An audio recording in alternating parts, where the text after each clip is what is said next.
Em nome do Pai que me criou, do Filho que me resgatou e do Espírito Santo que me santificou, divina vontade, reina na minha vontade. Ó minha mãe, eu te amo e tu me amas, dá-me um gole da divina vontade para minha alma. Me abençoa, Mãe, para que todas as minhas ações sejam feitas diante de vossos olhos maternais. Vinde, Espírito Santo, vinde por meio da poderosa intercessão do Imaculado Coração de Maria, vossa amadíssima esposa e nossa mãe. Amém. Vem, divina vontade, nesta ação que estou a fazer e em todas as ações que farei durante este dia. Amém, Fiat. Livro do Céu, volume 2, capítulo 59, de 15 de agosto de 1899. Jesus ordena-lhe a caridade. Festa da Mãe Celestial. Dá-lhe o ofício de mãe na terra. Esta manhã, meu docíssimo Jesus veio todo alegre, trazendo entre as mãos um ramo de belíssimas flores e pondo em meu coração. Com aquelas flores, agora se rodeava a cabeça, agora as tinha entre suas mãos, recriando-se e agradando-se tudo. Enquanto se divertia com estas flores, como se tivesse feito uma grande aquisição, virou-se para mim e disse: Amada minha, esta manhã vim para pôr em ordem no teu coração todas as virtudes. As outras virtudes podem estar separadas uma da outra, mas a caridade ata e ordena tudo. Eis o que quero fazer em ti, ordenar a caridade. Eu disse-lhe, sozinho e único bem, meu como sozinho e único bem meu.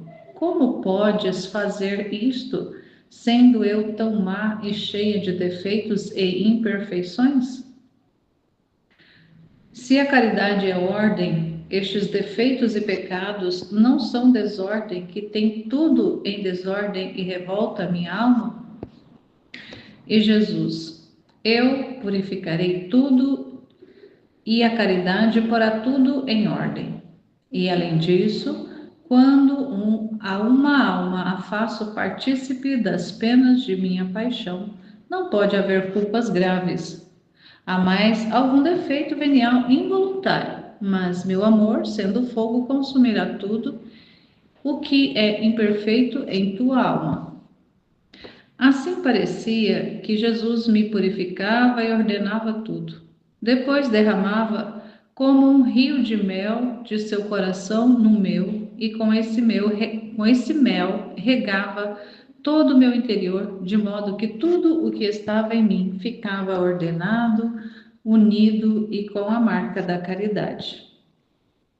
Depois disto, me senti saindo de mim mesma na abóboda dos céus, junto com meu amado Jesus. Parecia que tudo estava em festa.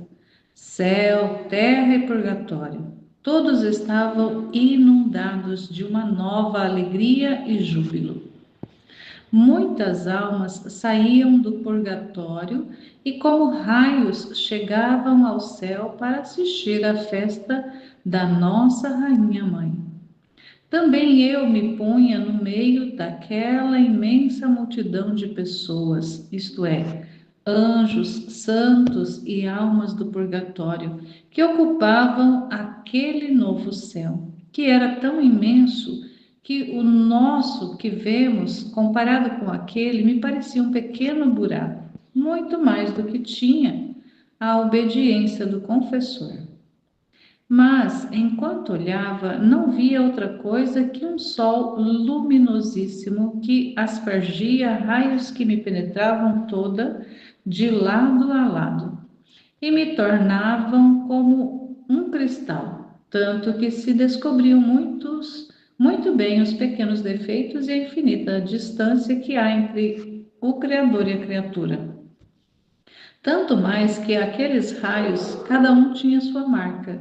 Um delineava a santidade de Deus, outro a pureza, outro a potência, outro a sabedoria e todas as outras virtudes e atributos de Deus. Assim que a alma vem do seu nada, suas misérias e sua pobreza, se sentia aniquilada e, em vez de olhar, prostrava-se com o rosto na terra ante aquele sol eterno. Ante o sol não há ninguém, ante o qual não há ninguém que possa estar frente a ele. Mas o mais era que, para ver a festa da nossa rainha mãe, se devia ver desde dentro daquele sol. Tanto parecia imersa em Deus a Virgem Santíssima, que olhando destes outros pontos não se via nada. Agora, enquanto me encontrava nestas condições de aniquilamento ante o sol divino e a mãe rainha, tendo em meus braços o menino Jesus, me disse: Nossa mãe está no céu. Dou a você o ofício de me fazer de mãe na terra, e como minha vida está sujeita continuamente aos desprezos, à pobreza, às penas, aos abandonos dos homens, e minha mãe, estando na terra, foi minha fiel companheira em todas estas penas, e não só isso, mas procurava aliviar-me em tudo, por quanto podia suas forças. Assim também tu, fazendo-me de mãe, me farás fiel companhia em todas as minhas penas, sofrendo tu em vez minha, sofrendo tu em vez minha por quanto pessoas e onde não possa buscará dar-me ao menos um consolo. Saiba que eu quero que preste atenção em mim. Serei ciumento até do teu respiro, se não o fizeres por mim. E quando vir que não estás toda atenta para me contentar, não te darei nem paz nem repouso. Depois disto, comecei a fazer-lhe de mãe, mas quanta atenção era necessária para satisfazê-lo, para vê-lo feliz. Não se podia nem olhar para outra parte. Agora queria dormir, agora queria beber, agora queria que o acariciasse, e eu devia encontrar-me pronta a tudo que queria. Agora dizia: Mamãe minha, me dói a cabeça. Ah, me alivie. E eu imediatamente lhe revistava a cabeça, e, encontrando espinhos, tirava-os, e pondo-lhe o meu braço debaixo da cabeça, o fazia repousar. Enquanto fazia que repousasse, de repente se levantava e dizia: Sinto um peso e um sofrimento no coração, tanto de sentir-me morrer. Vê que há. E olhando para o interior do coração, encontrei todos os instrumentos da paixão, e um a um tirei-os e coloquei-os no meu coração. Depois, vendo-o aliviado, comecei a acariciá-lo e a beijá-lo e disse: Meu único e único tesouro, nem sequer me deixastes ver a festa de nossa Rainha Mãe, nem ouvir os primeiros cânticos que lhe cantaram os anjos e os santos no ingresso que fez no paraíso. E Jesus: O primeiro canto que fizeram à minha mãe foi a Ave Maria, porque na Ave Maria estão os louvores mais belos, as maiores honras, e renova-lhe a alegria que teve ao ser feita mãe de Deus. Por isso, vamos recitá-la juntos para honrá-la, e quando você vier ao paraíso, eu a encontrarei como se a tivesse dito com os anjos aquela primeira vez no céu. E assim recitamos a primeira parte da Ave Maria juntos. Oh, como era terno e comovedor saudar a nossa Mãe Santíssima junto com seu amado Filho. Cada palavra que ele dizia levava uma luz imensa na qual se compreendiam muitas coisas sobre a Virgem Santíssima. Mas quem pode dizê-las todas? Muito mais pela minha incapacidade. Por isso, passo-as em silêncio. Jesus ordena a caridade na Luísa. Como é que ele faz isso? Ele primeiro dá essa imagem para ela ele aparece para ela com flores, E as flores nós sabemos que é uma alusão é uma representatividade das virtudes no livro do céu. Ele referencia as virtudes, é referenciado as virtudes com as flores, assim como o sol, a luz significam o conhecimento, as manifestações, e tantas outras,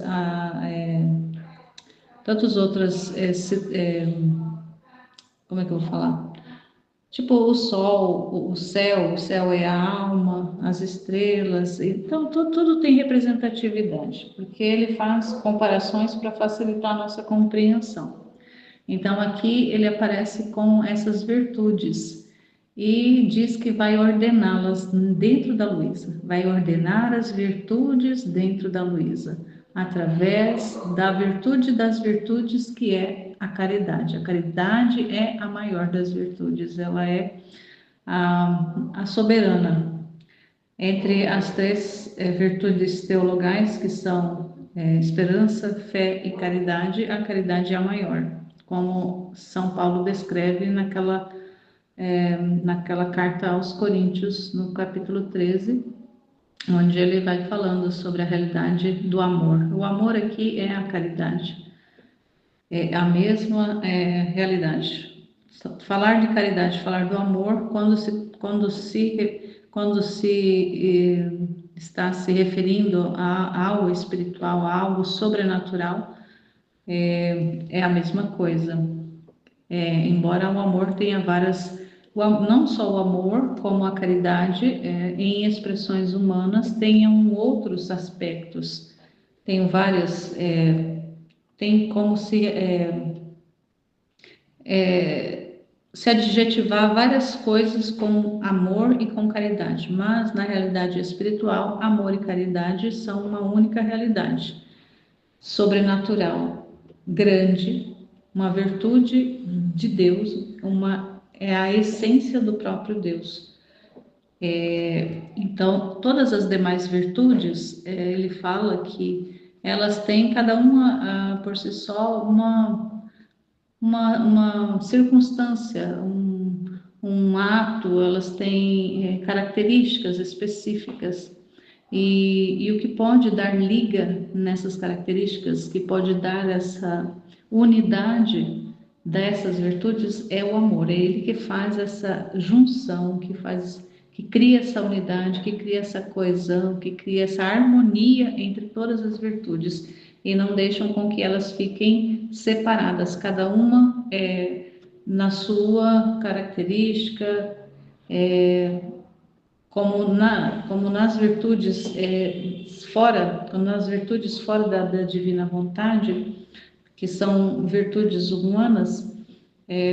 Por exemplo, se a gente pensar na virtude da obediência, às vezes a pessoa tem a virtude da obediência, ela exerce, ela trabalha, ela se exercita nessa virtude e até corresponde bem a essa virtude, mas de repente numa outra virtude, que pode ser a humildade, pode ser que ela não tenha a mesma correspondência. E então não tem ali não tem uma correspondência, não tem uma ligação. E quando na divina vontade o amor sela tudo, une tudo, não tem como uma existir fora da outra. Todas essas virtudes elas ficam ligadas e elas ficam interligadas e interdependentes uma da outra. Então é interessante a gente pensar nisso, que como que a divina vontade tem esse poder de fazer essa ligação, de fazer essa unificação, esse elo, e de tornar unido aquilo que até então no humano está separado. A Luísa vai questionando, né? Mas como eu sou ainda muito desordenada. Mas ele fala que como na divina vontade não existe ali um pecado grave, não existe falhas graves, no máximo que pode haver são pequenas imperfeições, até mesmo pode ser alguns pecados, mas que sejam involuntários, não é proposital, a alma não faz por querer, mas é porque faz parte, inclusive, da natureza de ser um ser humano, de estar ainda na corrupção, ainda estar nessa corruptibilidade. O que acontece na divina vontade é que esse amor, essa caridade de Deus, que é essa própria substância de Deus, ela vai queimar, ela vai retirar, né? O Jesus fala, eu retiro aquilo que é imperfeito e o meu amor, ele queima e consome tudo para unir.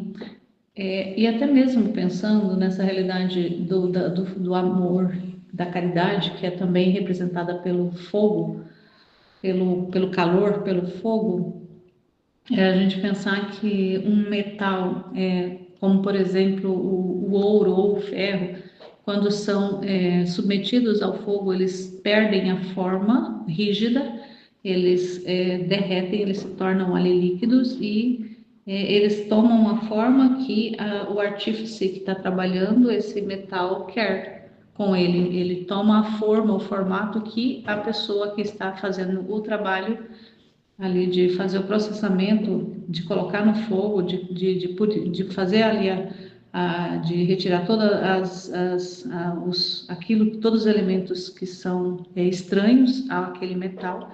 Então ele passa por um processo de purificação e depois essa substância pura, ela toma a forma que o fogo, ao tomar conta ali, ao realmente elevar a alta temperatura, e dar ali uma forma líquida, ela depois que volta ao estado natural, ele já volta no formato que o artífice quis.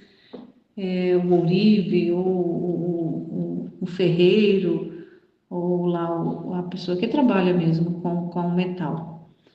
Então, pensar assim que Jesus, que é a divina vontade, que o amor na divina vontade tem esse poder de colocar todas as virtudes numa mesma realidade, aquecer tanto com o fogo do amor, de purificar tudo, de tornar perfeito.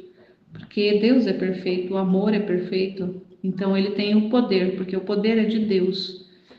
E é importante a gente pensar nisso. São várias coisas que ele vai falando aqui, ela vai relatando que percebia essa purificação que ele fazia. Depois ela relata uma visão, né, depois que ela sai depois do corpo e tem lá participa, né, entra, faz parte de uma festa que estava sendo preparada para a Santíssima Virgem, uma festa de Nossa Senhora, onde ela percebia que existiam ali pessoas, almas saídas do purgatório, os bem-aventurados no céu, e até mesmo a terra encontrava-se em festa. Então, pensando nessa realidade, ela tem ali como uma visão como se tudo estivesse unido para festejar a Rainha Mãe. Então, ela fala de terra, ela fala como se a terra, o céu e o purgatório estivessem em festa. E aí, refletindo, meditando essa informação que ela traz, dessa visão, aí eu me lembro agora que a igreja, ela representa a Santíssima Trindade também, porque ela é representada pela Trinidade, quando a igreja se expressa das três formas. Ela se expressa peregrina aqui na terra, ela se expressa purgante ou padecente no purgatório, e ela se expressa gloriosa no céu. Então a igreja ela é una, mas ela está ainda até a consumação dos tempos, até o julgamento final, ela ainda vai ser representada tem essas três faces, esses três aspectos, essas três formas de igreja: terra, céu e purgatório. Então, podemos até, não sei, pensar que essa festa que a Luísa estava percebendo pudesse ser uma festa da igreja unida, porque a gente quando a gente reza no Creio, nós rezamos que cremos na comunhão dos santos. E essa comunhão dos santos não é apenas dos santos que estão no céu, já na bem-aventurança, é uma comunhão que se dá entre o céu, a terra e o purgatório. Essa comunhão dos santos, porque aqui na terra tem santos também. Claro que não na plenitude que a gente sabe que estão os bem-aventurados no céu, mas já tem muitas almas que estão ainda sobre a terra que já vivem um odor de santidade, que já vivem uma vida de santidade. E se nós ainda pensarmos ainda em relação à divina vontade, então se existem já almas vivendo plenamente a divina vontade, sob o governo, sob o reinado da divina vontade já na terra, então também essa santidade já é também aqui na terra, já acontece aqui na terra. Mas aí a gente pensa, mas as almas que estão no purgatório elas ainda não são santas, mas elas já estão no processo. Tem almas que já estão no último estágio do processo de purificação. De repente só está esperando ali aquele segundo final para para ir para o céu. Então não tem como dizer que aquela alma também ela não já tem um certo grau de santidade, porque ela, né, já passou pelo processo, já está, então de repente está lá no último nível, já faltando só apenas um piscar de olhos para acessar a morada bem-aventurada, a pátria celestial. Então, nessa comunhão dos santos, ela é uma comunhão de terra, céu e purgatório, de almas, uma comunhão de almas em Deus, através da graça de Deus, é através de Jesus Cristo, essa comunhão em Jesus, porque Ele é a cabeça da igreja. E se a igreja ela está representada, manifestada dessas três formas, e Jesus é a cabeça, Ele também é a cabeça, não só aqui na terra, mas Ele é a cabeça da igreja, também padecente da igreja triunfante. Então, participar dessa festa, né, veio assim comigo, veio na minha mente que seria essa festa da igreja, essa festa da comunhão dos santos, festejando a Santa das Santas, porque Maria ela só está abaixo da santidade de Deus, mas ela é a Santa das Santas. Se Deus é o Santo dos Santos, Maria é a Santa das santidades, né, todos os santos humanos, ela é a soberana, ela é a rainha. Tanto é que ela é a rainha do universo, ela é a rainha do céu e da terra. Então, também ela é a rainha do purgatório. Então, ela é festejada nessas três manifestações da igreja. Então, aqui a Heloísa, eu penso assim, que ela estava nessa visão, né, tendo essa visão dessa festa da igreja, mas ela não conseguiu ver ali, ela não conseguia acessar a imagem, ela não conseguia ver a Nossa Senhora puramente por ela mesma. Ela precisava vê-la, porque ela fala até que Nossa Senhora estava tão fundida em Deus, no sol, ela fala do sol, ela estava tão fundida no sol que só era possível vê-la através do próprio sol. Então, também é uma realidade a gente pensar que as coisas de Deus só é possível enxergar com o olhar de Deus. Então, se Nossa Senhora está tão fundida em Deus, só é possível vê-la, enxergá-la estando também em Deus, vendo com o olhar de Deus. E então ela precisava também estar ali preenchida, penetrada, circundada, toda fundida também no sol, para poder através do sol ver a Nossa Senhora. Então, quanto que isso é importante também para nós pensarmos que essas realidades sobrenaturais, essas realidades espirituais, é através dos olhos de Deus que a gente consegue acessar essa visão.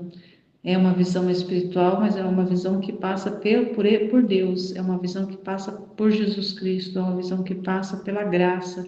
Não é uma visão simplesmente humana dela ou de qualquer um de nós. É uma visão que passa por Deus, através de Deus. Então, eu também entendi dessa forma. E a relação à obediência, eu penso assim que ela, por estar, acho que eu tenho o mesmo entendimento ali que a Michelle teve de que quando ela vai depois relatar lá, reclamar com Jesus, reclamar, né? Ela vai falar com Jesus que ela não pôde ver a festa e ele fala para ela que o primeiro canto que foi cantado lá para ela a primeira foi a Ave Maria.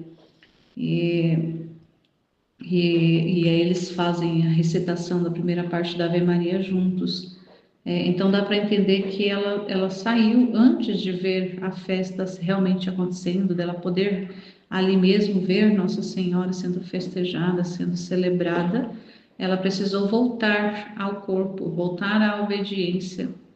Provavelmente em algum momento o confessor a chamava a obediência e ela tinha, porque várias vezes ela está é, né, fora do corpo e o confessor vem e ela precisa retornar ao corpo para poder corresponder à obediência e sair do estado de petrificação.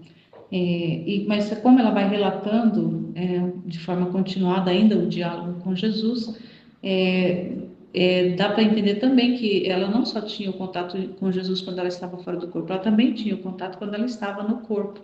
Então, esse contato sensitivo, sensível com ele, ela tinha também estando consciente. Então, dá para compreender que de repente ele continua essa conversa com ela depois que ela retorna ao corpo. Mas é muitos elementos que o senhor vai trazendo, mas que é importante que eu vejo assim que para ficar bem fixado na alma, essa realidade também que ele fala lá da Luísa ser a mãe, porque Nossa Senhora já não está mais na Terra, e quando ela esteve na Terra, ela sofria junto com Jesus, ela sofria na alma tudo que ele sofria na sua carne, na sua pele, e até mesmo os sofrimentos, toda a paixão, toda a realidade que ele também vivia no espiritual, ele comunicava, ele participava a Nossa Senhora. Mas como ela não está mais sobre a terra, ele participa isso então para Luísa. E ao participar essa vida com a Luísa, ela também se torna ali como a mãe dele. E também, hoje também lendo o volume 25 na jornada, com o livro do céu que estou fazendo, também tinha um trecho que falava da mãe, que as almas, a alma, que ele falava da Luísa e depois as demais almas que viveriam no divino querer, são essas mães de Jesus.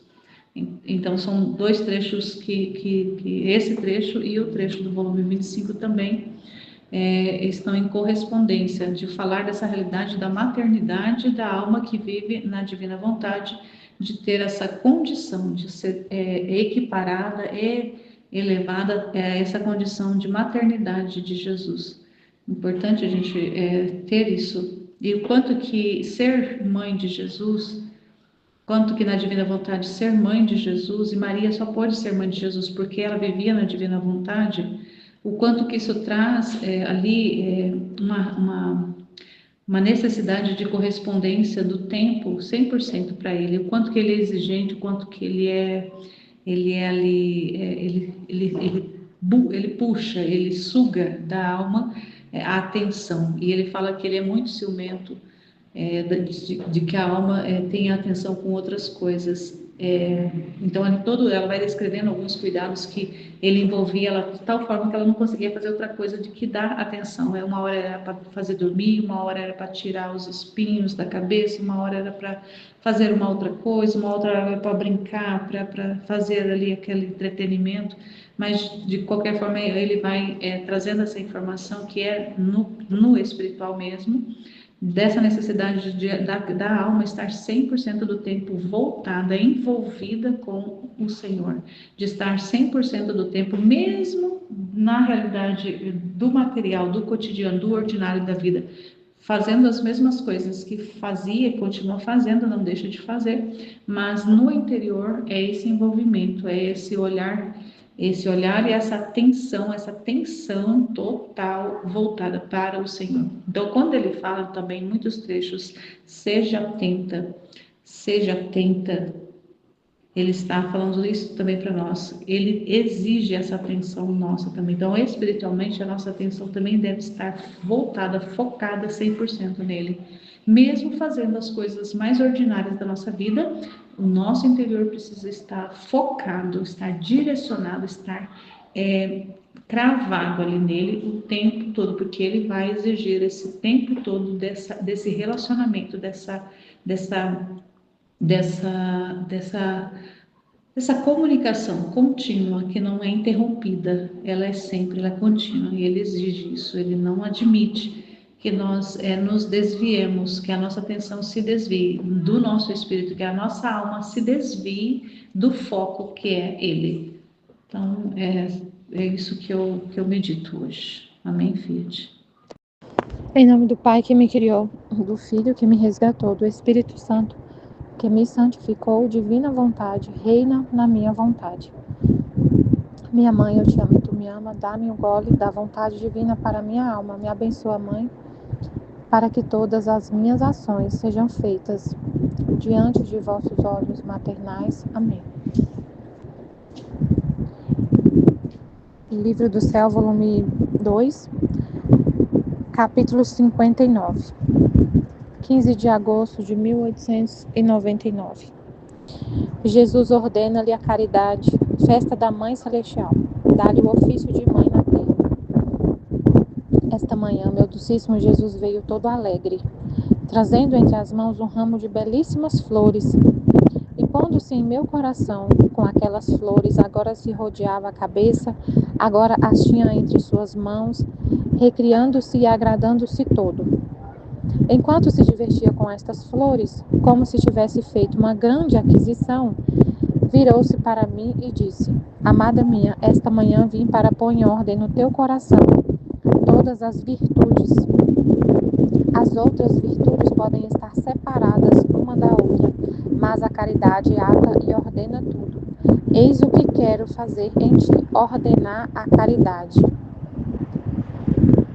Aí a Ruth recebeu uma luz muito incrível, né, sobre como é isso aqui, Jesus explicou através dela, né, muito esclarecedor, né, porque Jesus explicou através da Ruth. As virtudes, elas só estão ordenadas se estiverem ordenadas com a caridade, com o amor a Deus e ao próximo por causa de Deus, né? E aí deu até exemplos, né? Que se a pessoa tem uma virtude, mas ela não está ordenada por amor a Deus, vai ser às vezes um vício. Vai se tornar, às vezes, pode acontecer de ser um vício ou é uma desordem, né? Aí ela deu esse exemplo, né, do que aconteceu, que eu falei ontem, do pessoal que quer fazer a missa, mas está proibido, e eles querem fazer. Aí pode pensar assim, uma virtude, né? Vamos lutar e fazer de qualquer jeito, mas falta o amor ao próximo, falta o amor a Deus. Amar a Deus é viver na vontade deles. O amor só está na vontade de Deus. Não adianta a gente querer fazer uma coisa para Deus se ele não quer. Tipo assim, ele não quer, não é o que ele quer.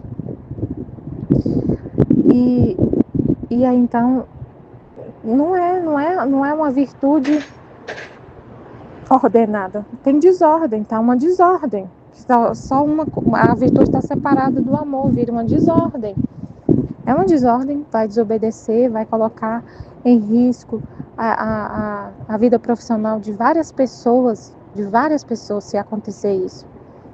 Várias pessoas. Então, isso é falta de caridade com o próximo. Por causa do que você quer, dessa virtude que você quer, está colocando outras coisas, está deixando de lado o amor a Deus.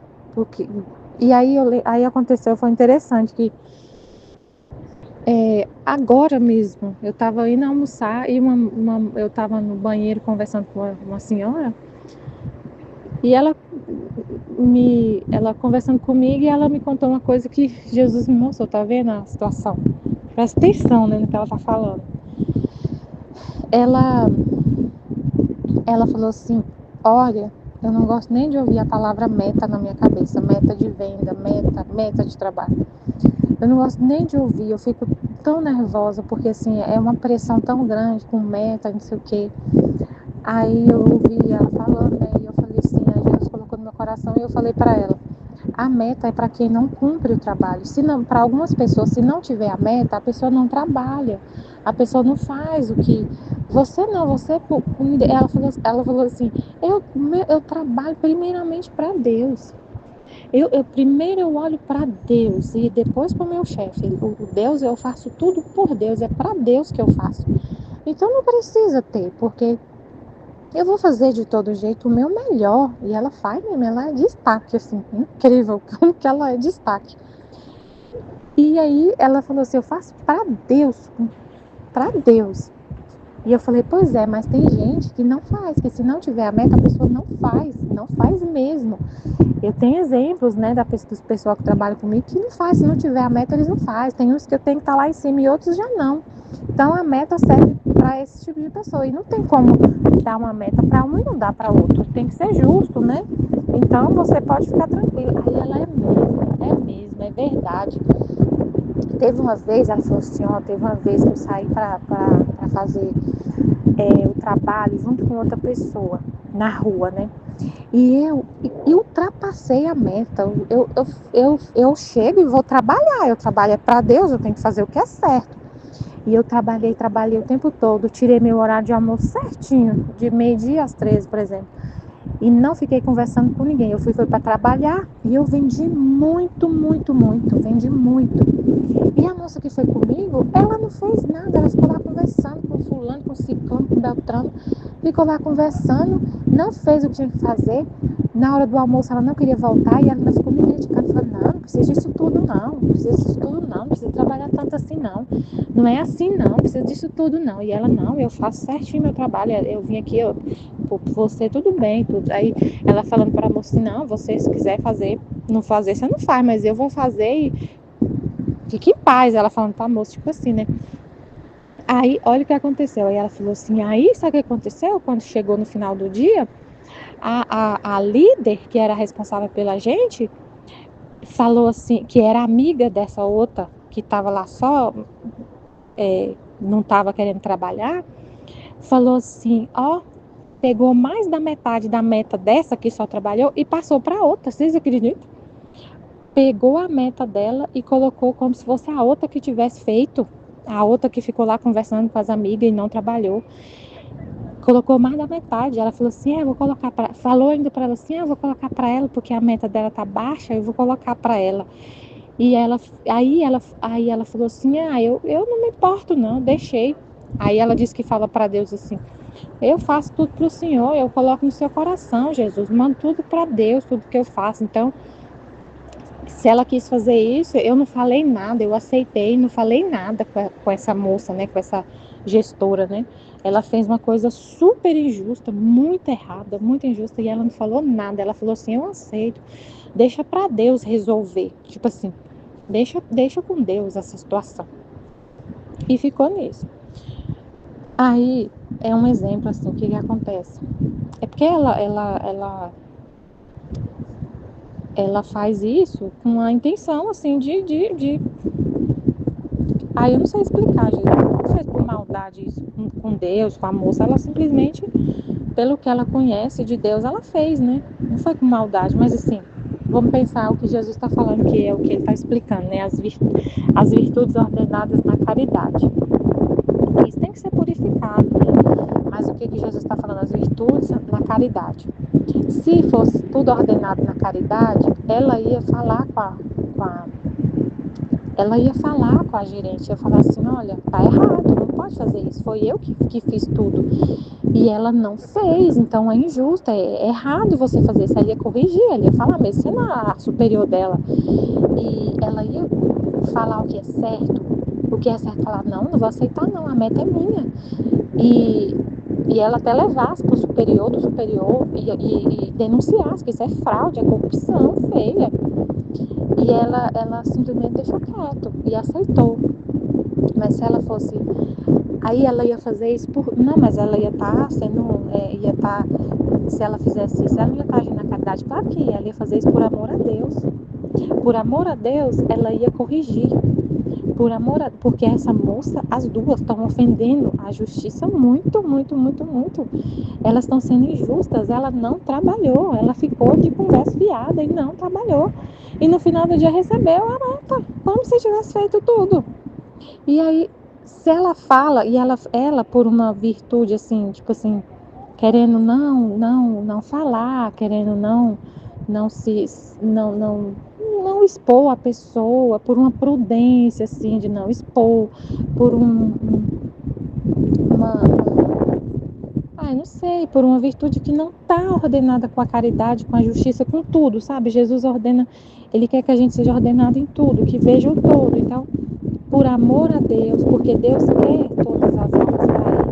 Então, por amor a Deus, ela corrige aquela alma que está ofendendo a Deus. Ela vê tudo em Deus, como Deus vê, com os olhos de Deus.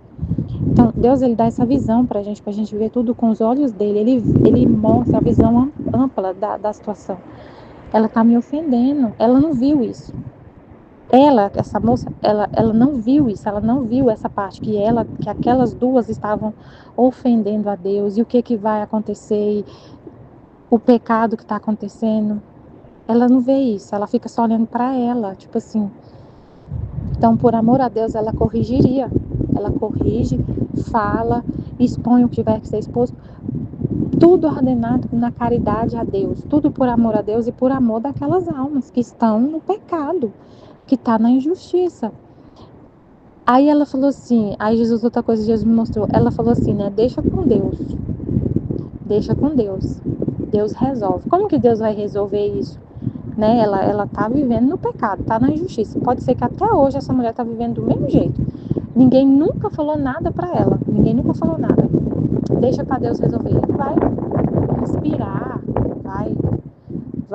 ela vai sofrer por causa disso, mas vai ter que, se não resolver aqui na Terra, vai resolver no purgatório.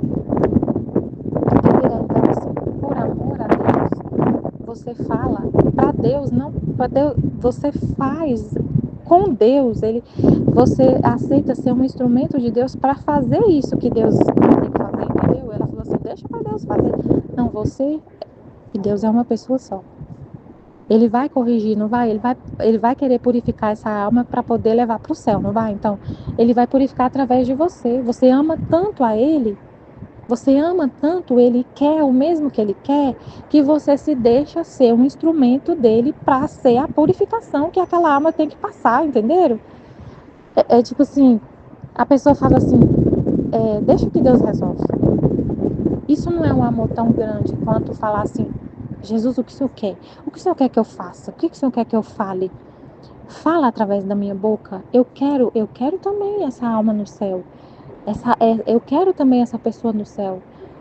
O Senhor quer, eu também quero. Eu te amo tanto que eu quero que o Senhor quer. Eu não aguento ver o Senhor sem essa alma. O Senhor tem sede de almas. O Senhor morreu por todos, morreu por ela. Então, o Senhor quer ela, né? O Senhor vai ter que fazer alguma coisa para ela poder enxergar que ela está na injustiça, que ela está no pecado. Fala o que é, Jesus. Fala o que é que o Senhor quer que eu faça. Eu faço agora, eu falo agora. O que o Senhor quer que eu fale? Eu falo, não importa se eu vou sofrer uma retaliação, se ela vai ver que eu, não importa, você não olha para você. Você ama tanto a Deus que você não olha para você, porque a pessoa fala, não, mas eu não vou, porque vai parecer que eu tô sendo, que eu tô julgando. Ela não vai me ver assim, você não vai parecer uma pessoa muito assim humilde, virtuosa, boazinha. Mas quem vive na vontade divina, que tem tudo ordenado para Deus, não pensa em si. Que é o que ele falou no trecho, né? A virtude sempre tem um pedacinho de terra, um pensamento em si mesmo, um humano. Tem ali a raiz fincada no humano. Eu não vou falar porque assim, vai até pensando em sua própria santidade, isso vai ser pecado, eu vou estar julgando, eu vou estar olhando. Tanto que ela falou assim, ó, eu antes olhava o que as pessoas faziam, hoje eu não olho eu não reparo ninguém, não olho para ninguém, tudo. Claro que é o que Jesus falou, a caridade tem que ser, se você tem aquele defeito, você não vai falar nada, mas se você não tem, você vai corrigir por amor a mim, porque aquela alma está na injustiça. Então você ama tanto a Deus que você quer ser a boca dele na terra para fazer essa purificação. Se ela tivesse falado com essa mulher, eu não vou aceitar. Foi eu que vendi, eu não vou aceitar. E você vai ter que colocar o meu nome e vai ter que colocar. E ela não fez mesmo. Eu estava lá e ela não fez. Ela não fez, ela ficou na hora do almoço, ela estendeu o horário de almoço, ela ficou, foi conversando, ela não fez. Então, ela ia ter, essa mulher que não bateu a meta ia ter que sofrer as consequências dessa falta de zelo dela pelo trabalho, dessa injustiça. E ela ia mudar. Se ela não bater a meta, não bater a meta, não bater a meta, ela perde o emprego. E aí, se ela perder, se tiver uma consequência, ela vai mudar. Se não tem consequência, se ela está fazendo errado, e sempre tem uma pessoa passando a mão na cabeça dela, falando que ela não fez, e acobertando o erro dela, ela vai continuar errando até morrer.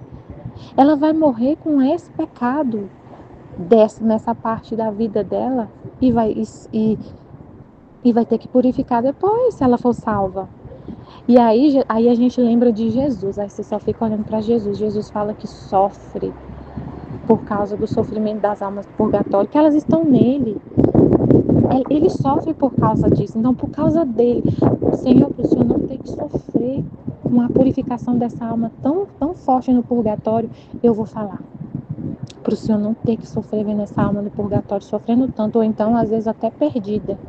Para não ter o Senhor não perder essa alma. Para o Senhor não perder essa alma, eu te amo tanto que eu não quero ver o Senhor sofrendo por causa dessa alma perdida e dessa alma no purgatório sofrendo tanto, dessa alma vivendo no pecado, feia, deformada. Não, Senhor, não vou. Eu quero por amor ao Senhor, por o Senhor ter essa alma purificada já em vida e ela voltar à ordem da criação e trabalhar direitinho, fazer tudo de forma muito honesta, eu vou falar. E eu não vou aceitar que coloque a minha meta na meta dela. Isso é um absurdo, eu não aceito. Por amor a Deus. Então, ele quer que a gente ordene tudo na caridade para ele. E o amor que a gente tem ao próximo é para ele, é porque a gente vê no próximo a imagem dele, o filho dele, uma imagem dele, por causa dele, é tudo para ele. Como ele falou, eu tenho ciúme do seu respiro, se não é para mim, se não é só para mim. Então, Jesus me mostrou esse exemplo, né, que ela falou. Aí beleza, aí continuar aqui lendo. Eu disse-lhe, sozinho o único bem meu, como podes fazer isto, sendo eu tão mais cheia de defeitos e imperfeições? Se a caridade é ordem, estes defeitos e pecados não são desordem, que tem tudo em desordem e revolta a minha alma? E Jesus, eu purificarei tudo e a caridade porá tudo em ordem. Tá vendo? A caridade, o amor a Deus, coloca tudo em ordem. Até às vezes se essa moça fala isso, pessoas iam julgar ela, às vezes falando que ela foi, que ela não devia ter feito isso. Ela não vai parecer bonita na frente dessa gestora e da outra colega. Nossa, você me denunciou, você não gosta de mim. Como que você faz isso comigo? Parecer que ela é ruim. E parecer que ela é ruim. A outra que foi denunciada, às vezes não entender isso como amor na hora que acontecesse, ela não ia entender. E se ela perdesse o emprego, se ela fosse penalizada, ela não ia entender. Às vezes, mas ela ia entender depois. Um dia ela ia entender, nem que seja no purgatório, ela ia entender. Ela ia agradecer depois e ela ia mudar, né? Aí pensa assim, ela muda e para de fazer isso. Depois ela ia reconhecer. Pode ser, da outra vida ela ia reconhecer. Graças a Deus, obrigada, ela ia agradecer a Deus pela colega dela que denunciou ela. Mas na hora que acontece, a pessoa não agradece. Ela te vê como ruim. Aí Jesus fala, e além disso, quando a alma faço partícipe das penas de minha paixão, não pode haver culpas graves, há mais algum defeito venial involuntário, mas meu amor, sendo fogo, consumirá tudo que é imperfeito em tua alma. O que eu entendi dessa parte aqui, ele fala assim, a pessoa que participa, a alma que participa da minha paixão, não tem culpa, não pode haver culpas graves. Culpas graves é pecado mortal, né?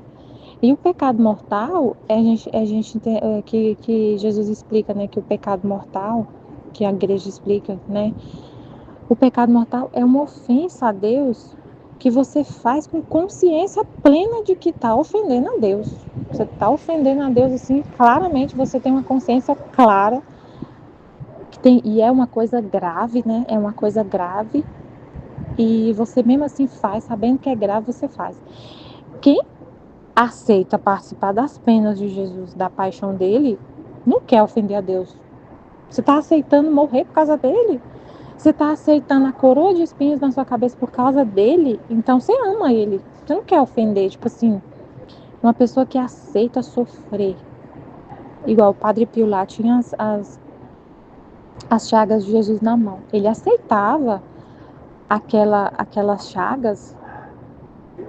Isso mostra que a pessoa ama, né? Porque o termômetro do amor é o sofrimento. Então a pessoa está sofrendo por causa de Deus, por Deus, e está sofrendo as penas de Jesus. Então, ela não quer ofender a ele gravemente. Ela ama ele.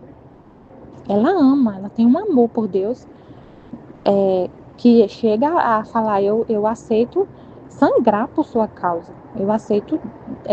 Eu aceito sofrer na minha carne uma dor por amor. Por amor, eu aceito. Isso é amor, né? Tipo assim, então a pessoa não vai querer ofender a Deus. Pode ser que ela tenha algum defeito, que por uma ignorância, por uma distração, por alguma coisa assim, ela vai ter algum defeito, alguma coisa assim, mas não é aquela vontade de ofender a Deus, de pecar gravemente. Tipo assim. Assim parecia que Jesus me purificava e ordenava tudo. Depois derramava como um rio de mel de seu coração no meu, e com esse mel regava todo o meu interior, de modo que tudo o que estava em mim ficava ordenado, unido e com a marca da caridade. Então ele derramava esse amor, né? Esse mel é como se fosse representando assim esse amor, essa doçura dele, esse amor dele, e ordenava tudo nela. Depois disso me senti saindo de mim mesma na abóbada dos céus, junto com meu amado Jesus. Parecia que tudo estava em festa, céu, terra e purgatório. Todos estavam inundados de uma nova alegria e júbilo. Muitas almas saíam do purgatório e, como raios, chegavam ao céu para assistir à festa da nossa Rainha Mãe. Também eu me punha no meio daquela imensa multidão de pessoas, isto é, anjos, santos e almas do purgatório, que ocupavam aquele novo céu, que era tão imenso que o nosso que vemos, comparado com aquele, me parecia um pequeno buraco. Muito mais do que tinha a obediência do confessor. Essa parte aqui, meu Deus, é complicado entender essa frase aqui, né? É muito complicado, porque ela, tipo assim, uma frase muito parece que está deslocada, né? Muito mais que tinha a obediência do confessor. Muito estranho isso aqui. Depois de sair, saiu dela mesma, e se encontrava na abóbada do céu junto com Jesus. Parecia que tudo estava em festa, tinha uma festa no céu. Céu, terra e purgatório, todos estavam inundados de uma nova alegria e júbilo. Muitas almas saíam do purgatório e, como raios, chegavam ao céu para assistir à festa de Nossa Rainha Mãe. Então, na festa, muitas almas saem do purgatório. Também eu me ponho no meio daquela imensa multidão de pessoas, isto é, anjos, santos e almas do purgatório. Elas colocavam no meio das pessoas que estavam na festa no céu, anjos, santos e almas do purgatório, que ocupavam aquele novo céu que era tão imenso que o nosso que vemos, comparado com aquele, me parecia um pequeno buraco. Muito mais do que tinha a obediência do confessor. Nossa, não entendi, Senhor. Não entendi. E aí, como foi falado na meditação, né? Que pode ser que o confessor que fez a obediência para ela escrever sobre isso, explicar sobre isso, mas o que eu pensei também, que ela fala depois, mais na frente nesse trecho, que que ela falou assim, Jesus nem sequer deixou eu participar da festa. E antes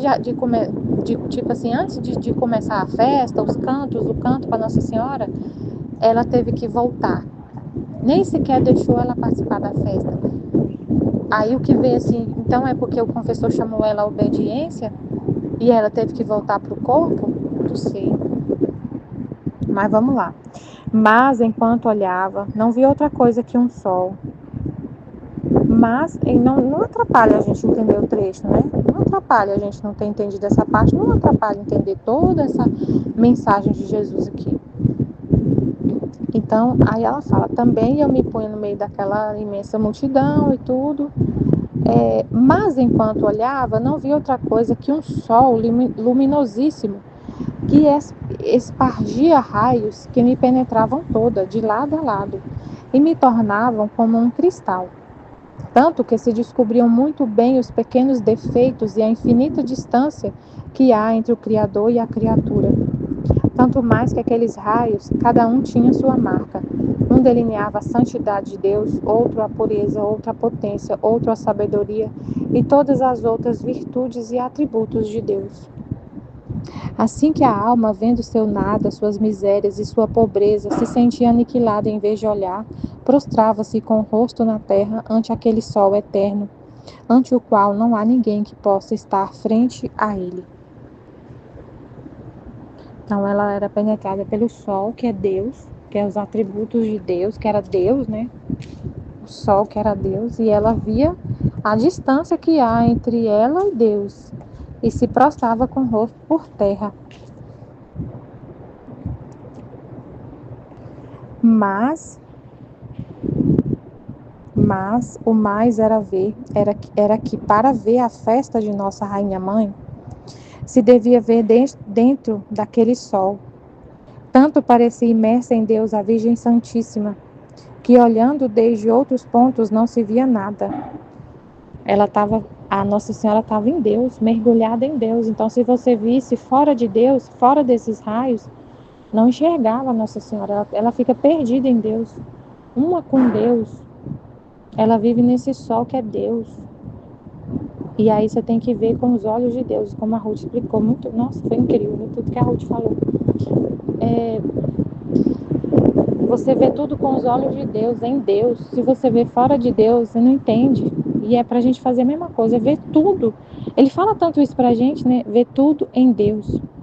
Ver como Deus vê, ver através dos olhos dele. Contemplar Nossa Senhora através do que ele fala dela. Porque se você for contemplar Nossa Senhora com seus olhos, com a sua razão, com a sua inteligência, com o que você pensa, você não vai entender ela, não vai entender Nossa Senhora. A gente só entende, só consegue contemplar a beleza dela, o que ela é, se você vê em Deus. Se você vê pelo que Deus fala, pelo conhecimento que Deus te dá, com a razão dele, com o pensamento dele. E assim é tudo, ele pede pra gente ver tudo com o pensamento dele, como ele está vendo, e a gente vê o todo. A gente vê cada situação com os olhos dele, com o pensamento dele, com a vontade dele, com o que ele está vendo, vê com ele, né? Através dele. E é o que ele falou na live ontem, a gente tem que ser transparente, invisível, para ser, para você ser como um cristal, né? O cristal é invisível, transparente, é transparente. E aí ele vai poder refletir tudo o que é ele em você. Você vai ver com os olhos dele, não com os seus. Com o pensamento dele, você desaparece. Agora, enquanto me encontrava nessas condições de aniquilamento ante o sol divino e a rainha mãe, tendo em seus braços o menino, Jesus me disse. Ela estava, então, ante o sol divino e a mamãe rainha. Ante a Nossa Senhora com o menino nos braços. Aí ele disse, nossa mãe está no céu. Dou a você o ofício de me fazer de mãe na terra. E como minha vida está sujeita continuamente aos desprezos, à pobreza, às penas, aos abandonos dos homens. E minha mãe, estando na terra, foi minha fiel companheira em todas estas penas. E não só isso, mas procurava aliviar-me em tudo. Porquanto podiam suas forças, assim também tu, fazendo-me de mãe, me farás fiel companhia em todas as minhas penas, sofrendo tu em vez minha, porquanto possas. E onde não possas, buscará dar-me ao menos um consolo. Então, é essa parte que Jesus falou, né? A moça falou assim, deixa para Deus. Não, a gente não deixa as penas dele, as coisas dele para ele. Não é mais dele, é nosso. A gente é mãe dele, como se você se assume, né? E essa dor que é dele, de ver uma pessoa no pecado, na injustiça, você toma para si essas dores, e vai junto com ele sofrer para resolver esse problema. Você vai sofrer para resolver um negócio desse, um pepino desse. Imagina, gente, pode chegar, essa questão pode chegar a virar uma confusão. Você vai causar confusão. Vai mexer num vespeiro de coisa ruim. E aí você aceita sofrer isso, você toma sobre si as penas de Jesus e não deixa assim, depois ele resolve.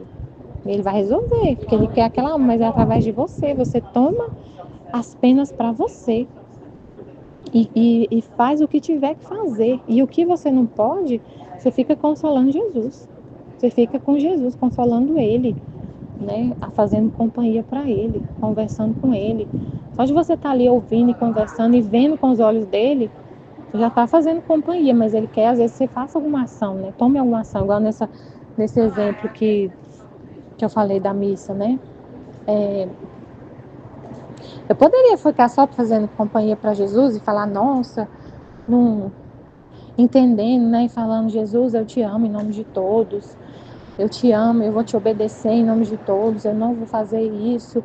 E eu vou só falar para ele que eu não aceito, que eu não quero, que eu não posso. Eu posso até eu vou inventar uma desculpa para ele, falar que eu não posso, ele vai viajar, eu vou falar que eu não posso, porque ele arruma outra pessoa.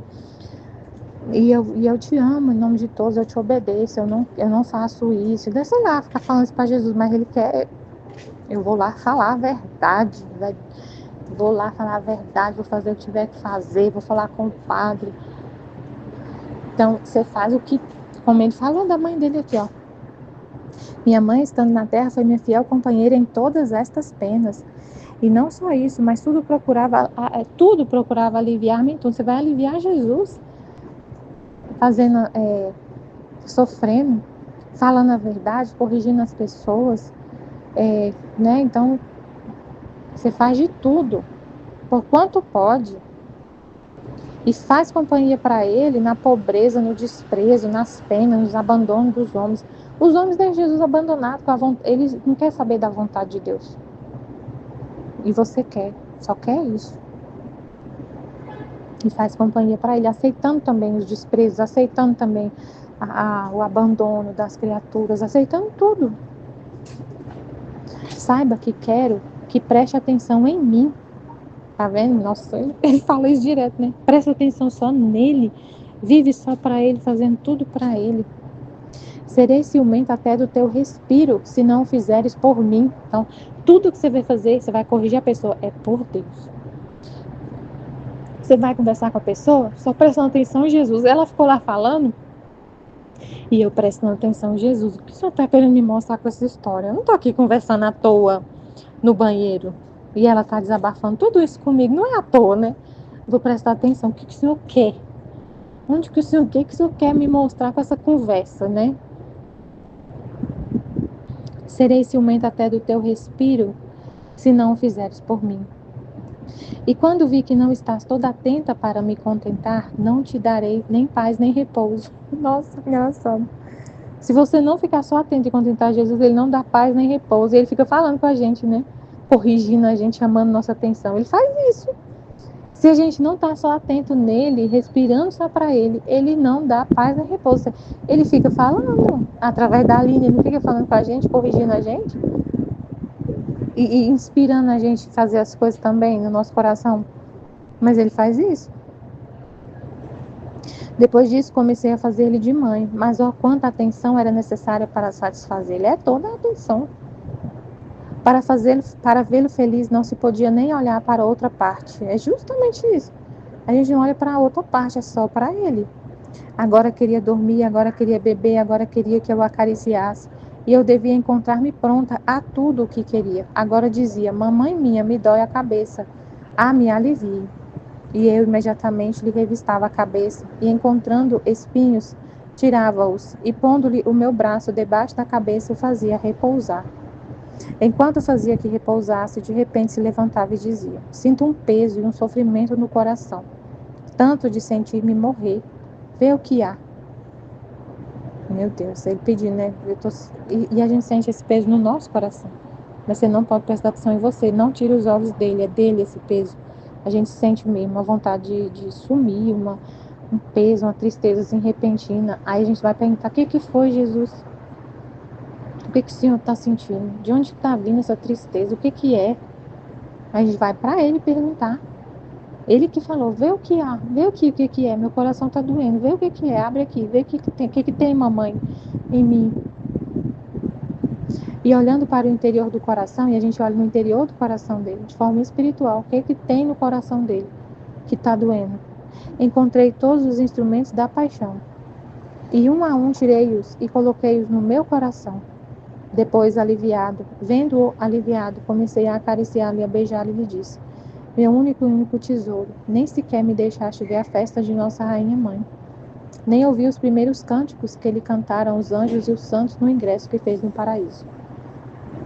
E Jesus: o primeiro canto que fizeram a minha mãe foi a Ave Maria, porque na Ave Maria estão os louvores mais belos, as maiores honras, e renova-se-lhe a alegria que teve ao ser feita a mãe de Deus. Por isso, vamos recitá-la juntos para honrá-la, e quando você vier ao paraíso, eu a encontrarei, como se a tivesse dito com os anjos aquela primeira vez no céu. Nossa, que lindo! E assim recitamos a primeira parte da Ave Maria. Oh, como era terno e comovedor saudar a nossa mãe junto com seu amado filho. Cada palavra que ele dizia levava uma luz imensa, na qual se compreendiam muitas coisas sobre a Virgem Santíssima. Mas quem pode dizê-las todas? Muito mais pela minha incapacidade. Por isso passo-as em silêncio. Sobre a Ave Maria, o que a gente entende assim, que ele falou, né? Que a Ave Maria, ele fala assim, o primeiro canto que fizeram a minha mãe foi a Ave Maria, porque na Ave Maria estão todos os louvores mais belos, e foi da boca do próprio Deus, né? Foi o anjo falou a mensagem de Deus. O anjo Gabriel foi um mensageiro de Deus. Então aquelas palavras para ela foram de Deus para ela. Não foi uma coisa que o anjo falou, ele era um porta-voz do céu, de Deus. Ave Maria, cheia de graça. O Senhor é convosco. Bendita sois vós entre as mulheres. E bendito é o fruto do vosso ventre, Jesus. Mas essa parte ele não falou, né? Ave Maria, cheia de graça. O Senhor é convosco. Bendita sois vós entre as mulheres. Aí depois ele vai falar da anunciação. Então ele falou até essa parte, né? Bendita sois vós entre as mulheres. Então ela foi honrada pelos anjos. Nessa festa ela é honrada com as palavras que o próprio Deus falou para ela. O louvor, tipo assim, o que mais elogia ela, né? Tipo assim, honra ela foi o que Deus falou dela. O que Deus falou dela é cheia da graça. Isso significa, ela é cheia da graça. Aí ele fala no livro do céu, ela é por graça, o que ele é por natureza. Cheia da graça. Ave cheia da graça. Bendita sois vós entre as mulheres, entre todas as mulheres. É bendita a mãe de Deus. Então uma saudação assim que exalta a maternidade dela, a santidade dela, de ser a cheia da graça, sendo a cópia fiel de Deus, né? Então tudo isso é tanto que ela nem conseguia falar. É muito incrível nesse mistério de Nossa Senhora. Aí Jesus falou: vamos recitá-la juntos para honrar minha mãe. Honrar minha mãe, com que ela é a cheia da graça, ela é a mãe de Deus. Nossa, é muita coisa, meu Deus. Amém, Fiat Jesus, eu confio em vós. Amém. Em nome do Pai que me criou, do Filho que me resgatou e do Espírito Santo que me santificou. Divina vontade, reina na minha vontade. Eu sou nada, nada, nada, nada. Deus é tudo, tudo, tudo. Eu sou nada, nada, nada. Deus é tudo, tudo, tudo. Eu sou nada, nada, nada. Deus é tudo, tudo, tudo, tudo. Pai, eu te amo. Filho, eu te amo. Espírito Santo, eu te amo. Ó minha mãe, eu te amo. A Senhora me ama. Dá-me um gole da vontade divina, minha alma. E dai-me a tua bênção, Mãe, para que todas as minhas ações sejam feitas diante de vossos olhos maternais. Amém. Divina vontade, reina na minha vontade. É o tema do dia 21. Do dia 21. Jesus ordena-lhe a caridade. Festa da Mãe Celestial. Dá-lhe o ofício de mãe na terra. Esta manhã, meu docíssimo Jesus veio todo alegre, trazendo entre as mãos um ramo de belíssimas flores. E pondo-se em meu coração com aquelas flores, agora se rodeava a cabeça, agora as tinha entre suas mãos, e recriando-se e agradando-se tudo. Enquanto se divertia com estas flores, como se tivesse feito uma grande aquisição, virou-se para mim e disse-me: Amada minha, esta manhã vim para pôr em ordem no teu coração todas as virtudes. As outras virtudes podem estar separadas uma da outra, mas a caridade ata e ordena tudo. Eis o que quero fazer em ti: ordenar a caridade. Então, achei interessante essa frase do final. Jesus falou sobre ordenar a caridade. Então, nessa primeira parte ele fala, né, que as outras virtudes podem estar separadas umas das outras, mas a caridade ata e ordena tudo. Então, a caridade vai ordenar as outras, mas para isso precisa colocar a caridade em ordem primeiro. E o que isso quer dizer, né? O que quer dizer isso? De colocar a caridade em ordem, de ordenar a caridade. Porque a caridade, ela deve estar em primazia. Então, todo o mover dos atos, todos os atos, eles devem girar em torno da caridade.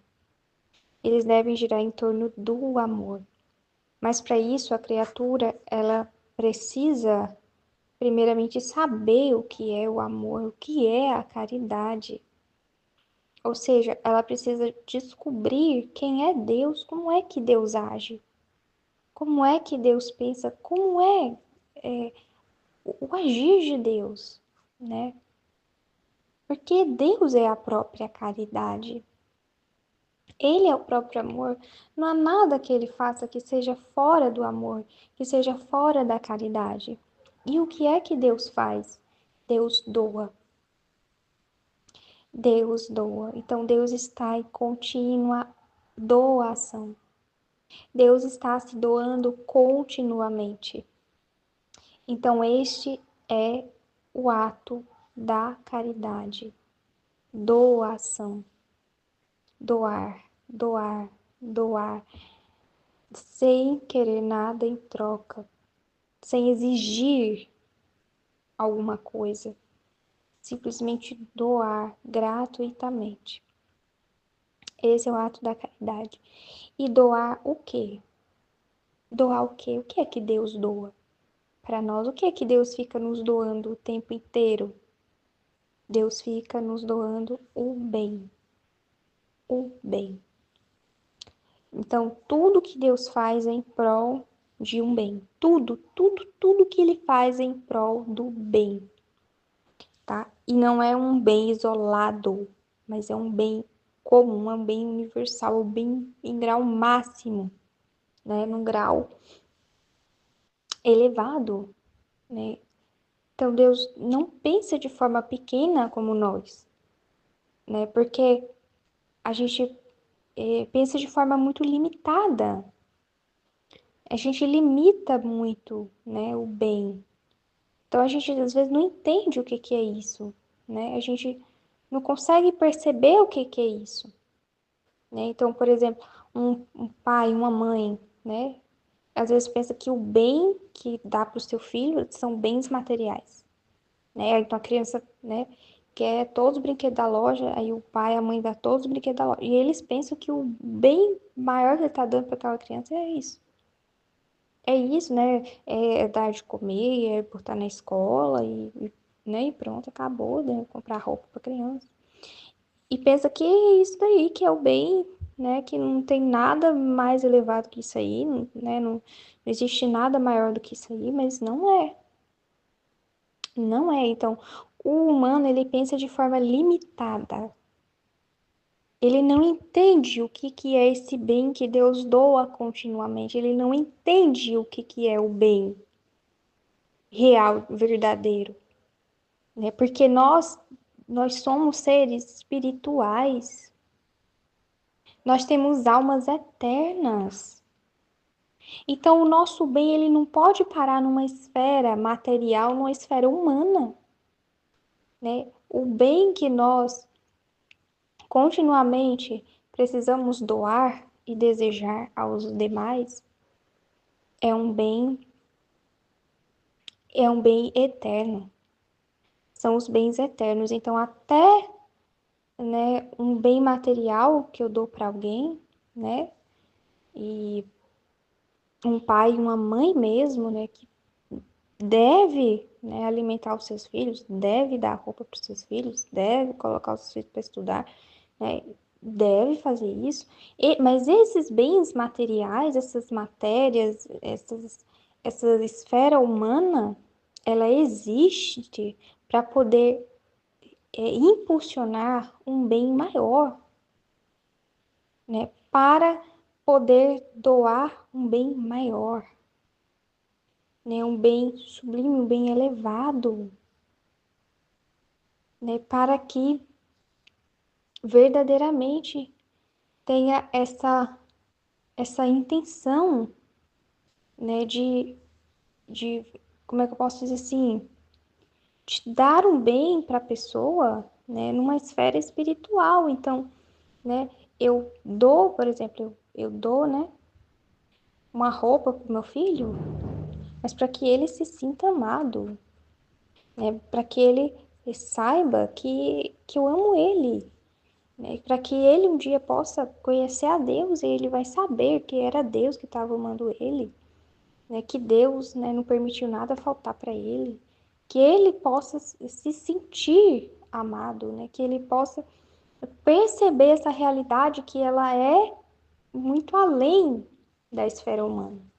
Então, mesmo esses bens humanos, esses bens materiais, eles servem para impulsionar, né, a alma humana para entender os bens, para entender o bem supremo que é Deus, na verdade, né, doador de tudo, de todos os bens, né, o amor, o amor em ato. Então, o amor é essa doação de bem, né? E é interessante porque a gente passa a olhar isso em direção a Deus. Então, o que que agrada a Deus, né? O que que faz Deus feliz? Né? Como é que eu vou fazer, Jesus, para agradar o Senhor, para o Senhor ficar feliz, para o Senhor ficar contente? Aí, como é que eu vou fazer para poder o Senhor se sentir amado? Então, a gente, né, faz isso em direção a Deus também, né? A gente quer poder agradar a Deus, se agradava a Ele, né? Quer dizer, fazer aquele mar de amor, né? Que a Nossa Senhora fala, né? Que Deus colocava, lançava um mar para ela e ela fazia uma ondazinha de amor de volta para Deus, né? Então a gente faz dessa mesma forma, né? Então, em direção a Deus, né? Que a gente vive essa realidade também. Mas nessa esfera, então, né, de doar o bem aos outros, né? Por que que eu tô falando isso, né? Porque essa parte de virtude, né? Ela fica geralmente muito visível, muito clara, muito explícita entre as relações humanas, né? Essa parte aí de virtude. Por isso que eu tô falando, né, desse amor que é direcionado ao próximo, tá? E aí, esse amor, né, essa caridade é isso, né? Mas a gente precisa ter o olhar de Deus diante das situações, diante das circunstâncias. Entender verdadeiramente o que é essa caridade. Porque o que acontece? Quando a caridade ela não está ordenada, quer dizer, não está em primazia, não está em primeiro lugar, quando ela não é a coluna, não é o sustentáculo, não é o mover, né, da ação, o mover da virtude humana, então a virtude ela fica quebrada, né? É uma virtude assim vazia, porque as outras virtudes elas dependem da caridade para elas serem verdadeiramente virtudes. Elas dependem da caridade. Então, como é sério isso, né? De que sem a caridade não se entende nem a virtude que a pessoa está fazendo. Ela não consegue entender a virtude que ela está fazendo, né? Sem a caridade isso não é possível, né? Eu ouvia hoje, por exemplo, né, falando da virtude da mansidão. Falando da virtude da mansidão, né? E aí eu pensava comigo mesma, né, que é importante esse aspecto da mansidão para que a gente possa morrer para o nosso humano, né, para nossa soberba, porque a gente não quer aguentar, né, tipo assim, receber desaforo, a gente não quer aguentar receber zombaria, a gente não quer aguentar nada. Então, qualquer coisa que se direciona a gente quer reagir, né? E a gente quer reagir numa atitude de defesa, uma atitude egoísta, né? De autoproteção, né? Porque, eu não mereço isso, né? Porque eu sou linda, eu sou maravilhosa, eu sou perfeita, né? Inclusive, sou mais perfeita do que Deus, né? Sou mais perfeita do que Jesus, porque, né, Jesus sofreu, mas imagina, né? Eu sou mais perfeita do que ele, então eu não mereço sofrer, não mereço, né, passar por nada disso aí, né? É um absurdo eu levar cusparada na cara, é um absurdo. Alguém falar mal de mim é um absurdo, né? Então não mereço. Então, a virtude da mansidão, ela é para controlar isso aí, essa atitude aí, entendeu? Mas, então, é preciso entender isso. Onde é que está a caridade aí? Né? Onde é que Deus se encontra aí? Nessa, nessa, nessa atitude aí de mansidão, né? O que que Deus enxerga diante disso? Então, é para frear esse lado humano, irascível, em direção a si mesmo, que se ama, que se protege. Então, é para isso que serve a mansidão, a virtude da mansidão. É para isso. Né? Mas quer dizer, uma pessoa vai lá e rouba Jesus no sacrário, você não vai fazer nada? Não. Você tem que reagir, você tem que reagir, né? Então, quem é que diz o que é que você deve ou não fazer? É a caridade,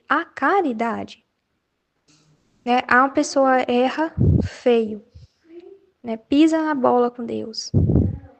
Aí você vai passar a mão na cabeça da pessoa porque você tem que ser manso? Não.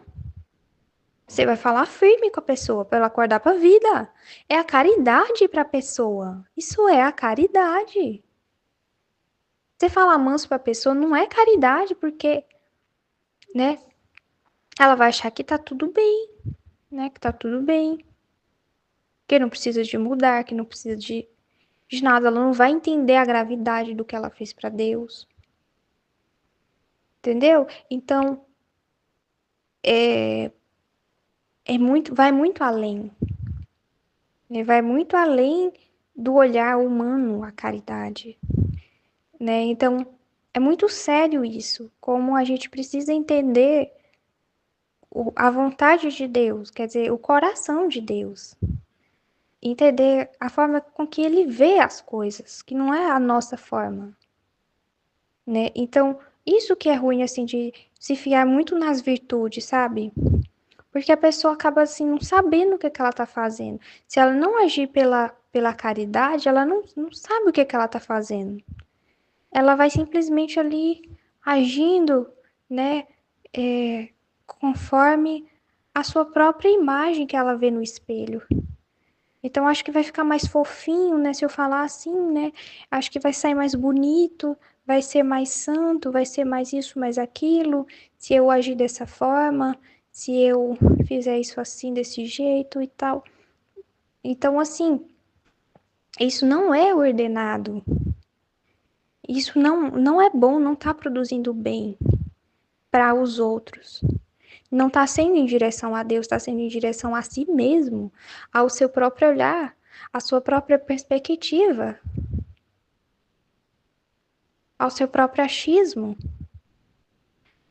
Então, não há caridade. Então, por isso que a caridade, ela precisa estar numa ordem, porque ela precisa ser a primeira, né? Então, antes de chegar a outras virtudes, a caridade, ela precisa assumir, ela precisa chegar primeiro no coração da pessoa, entendeu? Então, a intenção da pessoa é atingir a caridade. O mover da pessoa é a caridade. É a caridade. Né? E aí ela vê o bem que ela pode produzir, né? E ela investe todos os esforços, tudo, né, que ela tem possível para atingir essa caridade, para chegar nesse ideal, né, de doar, de entregar, de dar bens para as pessoas. Né, bens eternos, bens espirituais. Né? Então fica nessa atitude divina, uma atitude divina essa, minha gente. É uma atitude divina. Então, assim, as pessoas, elas não estão preocupadas, né, em doar bens eternos. Elas não estão preocupadas com isso, elas não sabem o que é isso. As pessoas nem sabem o que é isso. Né? Então, quem é que fica preocupado 24 horas em doar bem eterno? É Deus. É Deus. As pessoas não conseguem ver desse jeito. Não conseguem ver dessa forma. Então, quando a gente começa a entender a engrenagem que é a vontade divina, vamos dizer assim, como é que ela funciona, então fica mais fácil. Porque a caridade, ela já indica o caminho, né? O amor que a gente tem pelo próximo, o amor que a gente tem por Jesus, ele já indica o caminho que a gente deve percorrer, né? Ele já vai pautando a nossa vida naquilo que deve ser vivido. A gente não tem mais dúvida, né? O que é a vontade de Deus, o que não é a vontade de Deus. É porque o amor começa a inflamar o nosso coração, né, nesse sentido, né, nesse ato divino. Então a gente começa a ver, né, assim, nas situações a gente começa a ter clareza, a ter discernimento do que é melhor para todos, né? Do que vai ser o melhor. A gente começa a enxergar as situações, as circunstâncias, na verdade daquilo que é, naquilo que está acontecendo, né? Lembrava agora também do exemplo da Michelle lá no trabalho dela, né? Então, né, as pessoas tão cega, tão cega, tão cega, tão cega, né, que elas não conseguem enxergar, né, o mal, a desordem que elas podem causar, né, fazendo isso de passar por cima da ordem do que foi dada pelos superiores, né, colocando uma missa lá dentro, elas não conseguem perceber a dimensão do mal que elas vão estar causando por causa dessa desordem, né? Por quê? Porque a nossa visão humana, ela vê tudo limitado, ela vê tudo dentro de uma caixinha. Ela não consegue, assim, acordar para a realidade, né? Para ver realmente, assim, o que está acontecendo, né? O bem, o mal que está sendo gerado, o que está sendo produzido mediante as situações, as consequências dos atos, entendeu? As consequências. Então, não é claro, né? Sem contar, assim, que na vontade humana, né, os nossos atos ficam girando em torno de nós. Então, não é em torno do bem, né? Não é em torno do amor, da caridade para com Deus, para com o outro.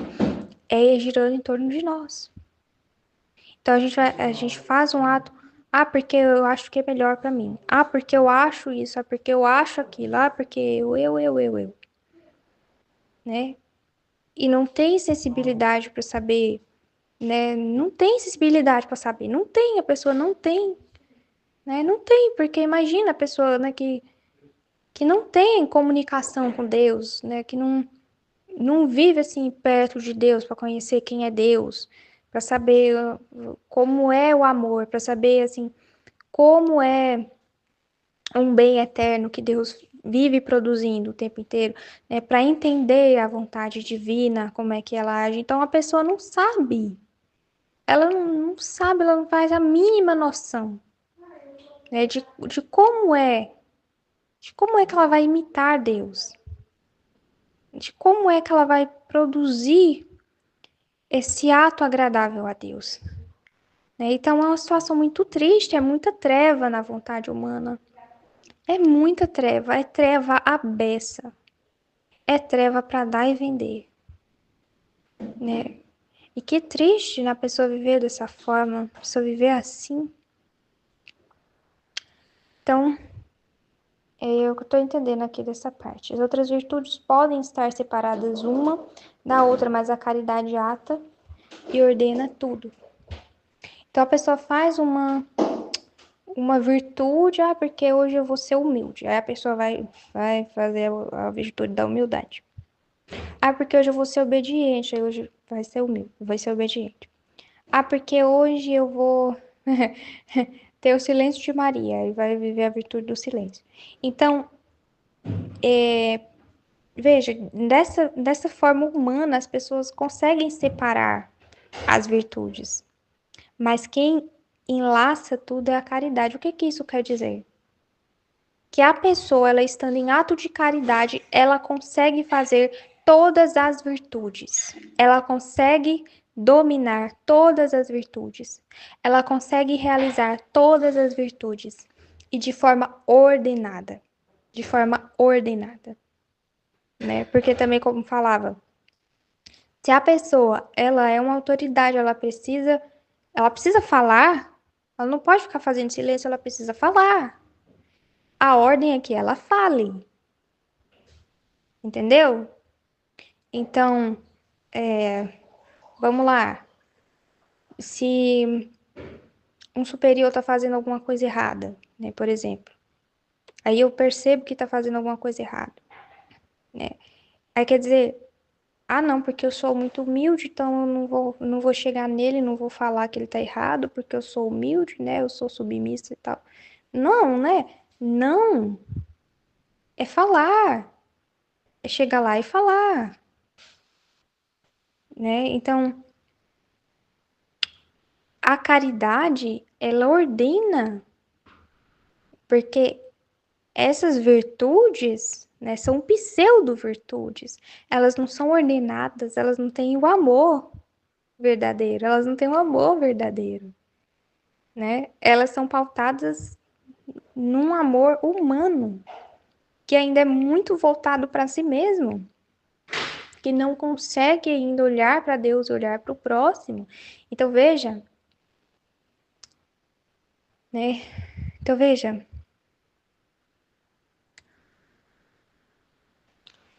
é uma virtude que não tem ordem, que não tem ordem. É uma pessoa que pensa dessa forma, que age assim. Não tem ordem. A pessoa que, né, porque eu quero rezar, quero ficar com Jesus e reza, reza, reza, reza, reza, e a casa dela de pernas pro ar, né? E a família dela de pernas pro ar. Isso não é virtude. Isso é desordem, isso é bagunça. Então, a caridade verdadeira é que ordena, coloca tudo no seu devido lugar e ata as virtudes, porque ela é tipo assim, como se fosse o ato único, né? Que a gente fica fazendo uma só coisa, que é o amor, que é o amor, que é a caridade. Aí, por consequência de você ficar fazendo o amor, ficar fazendo a caridade, que é esse ato único que você entra e fica fazendo, então você é humilde, você é obediente, você é manso, porque você vive a ordem das coisas, né? Então você também, na hora de falar firme, você fala firme, tem a virtude da fortaleza, tem a virtude da coragem, né? Então tudo, mas tudo ordenado, tudo no tempo certo, tudo para gerar o máximo de bem possível, para doar para os outros o máximo de bem possível, né? Então, é mais ou menos assim. Eu disse, sozinho e único bem meu. Como podes fazer isto, sendo eu tão má e cheia de defeitos e imperfeições? Se a caridade é ordem, estes defeitos e pecados não são desordem, que tem tudo em desordem e revolta a minha alma? E Jesus, eu purificarei tudo, e a caridade porá tudo em ordem. Se a caridade é ordem, esses defeitos e pecados não são desordem, que tem tudo desordem e revolta a minha alma, então justamente o que Jesus tá dando é a solução para Luísa, né? Luísa, se você tá desordenada, minha filha, a caridade vai ordenar você. É isso que tá dizendo para ela, né? Então eu purificarei tudo e a caridade porá tudo em ordem. Então esse ato contínuo de amor que vai colocar tudo em ordem, né? Porque a gente não vai sair do amor. Então, tudo que a gente fizer diante de Deus, aos olhos de Deus, foi bom, foi ordenado. E foi ordenado por quem? Quem ordenou? A caridade. A caridade. Entendeu? Então, quem é que determina o que é ordenado e o que é desordenado? A caridade. O amor com que você fez aquilo. Então, se você amou Deus 100%, né? Então a caridade estava ali 100%. Então, o ato foi ordenadíssimo, foi ordenado 100%. Mas se aí a pessoa, né, vai lá, aí, né, vou, vou dar aqui a esmola pro mendigo, né? Aí ela vai e faz a esmola pro mendigo e tal, mas, né, faz questão de anunciar, né, na rádio que fez a esmola pro mendigo. Ou então ela, né, vai lá, dá R$ 2 pro mendigo, né, sendo que ela tinha muito, ela podia dar muito mais, né? E ela fez assim só por desencargo de consciência, tava nem aí pro cara, sabe? Tava nem aí pro mendigo, né? Não pensou assim, nossa, eu vou doar, né? Porque essa pessoa tá com fome, né? Porque imagina que situação difícil, né? Que tá passando. Não pensa, não pensa. Então, assim, a caridade, ela tá quebrada. Tá quebrada, né? A pessoa que pensou nela mesma ali quando foi fazer aquele ato, né? Que se viu, que se enxergou, né? Que pensou num bem pessoal, entendeu? Então é totalmente inverso. Em vez dela pensar no bem para os outros, em vez dela pensar em direção a Deus, ela ainda pensa assim nela mesma, né? Então, assim, esse não é um amor purificado, não é o amor que Deus quer que a gente tenha, não é a caridade que Deus quer que a gente tenha, né? Porque ela não está purificada, então ainda tem desordem. Então ainda há desordem. Então quem determina o que é ordenado e o que não é ordenado é a caridade. Entendeu? Então, por mais que porque, né? o ato não é. O ato não foi bonitinho, né? O ato foi todo humanamente assim, feio, né? Então a pessoa vai lá e, e briga com a outra, né? E é dura com a outra, né? E aí a outra, o outro, né, que recebeu a correção se revolta, fica revoltado, não quer aceitar a correção. E aí ele vê que, não, isso aí não é caridade não, né? Porque você veio, né, falar comigo com 7 pedras na mão e tal, e tal, e tal. Mas o que determina a ordem é a caridade. Então eu posso falar com uma pessoa de forma ríspida, de forma grosseira, né? E ser uma coisa ordenada. Se eu falei com a máxima caridade, porque eu queria o bem para aquela pessoa, porque se eu falasse daquele jeito ali, aquela pessoa podia acordar para a vida porque ela estava dormindo, porque ela estava, né, já com a marcha, né, com a marcha acelerada para o inferno. Então, assim, é a caridade que determina, é a intenção da pessoa quando ela estava fazendo aquilo ali, que determina a ordem do ato, entendeu? Aí as pessoas ficam muito assim num âmbito muito superficial, né? Muito humano mesmo da coisa, né? De enxergar assim de forma muito humana, né? Ah, porque, né? Ah, porque você foi grosso, ah, porque isso, é porque aquilo, aí não sei o que aí. E, e o amor, ele não se restringe a essas coisas, entendeu? Ele não se restringe, ele quer que a pessoa alcance o céu, ele quer que a pessoa alcance a Deus, independentemente, né, e ele vai, assim, ser capaz de assumir, né, qualquer forma que seja necessária para que a pessoa chegue a esse bem supremo que é Deus, né? Então, é por aí. E aí, né, Luiz, você vai receber a caridade, Luiz. Então, a caridade vai colocar em ordem essas coisas aí que tá dentro de você, porque isso aí é tudo egoísmo seu, né? Então, mais ou menos assim Jesus está falando. E além disso, quando a uma alma a faço partícipe das penas da minha paixão, não pode haver culpas graves. Há mais algum defeito venial involuntário. Mas meu amor, sendo fogo, consumirá tudo o que é imperfeito em tua alma. Nossa, nossa. Então, Jesus, ele concretiza o purgatório na nossa alma. Então, né, o que que seria isso aqui? Ser partícipe das penas da minha paixão. Então, a gente viver na nossa vida, na nossa pele, as penas de Jesus, né?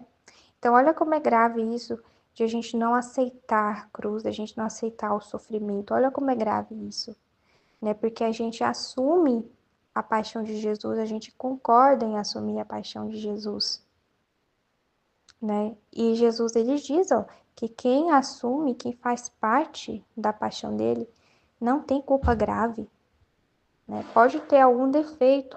Olha o que que Jesus fala. Um defeito venial involuntário, tá? Ele não tá falando de pecado, não. Um defeito venial involuntário. Por isso, que quem vive na divina vontade não peca. É verdade? Quem vive na divina vontade não peca, porque fica 24 horas pensando em Deus, pensando junto com Deus, pensando da forma de Deus, fazendo esse ato divino de doar para as criaturas. 24 horas a pessoa não peca. Aí Jesus está falando aqui.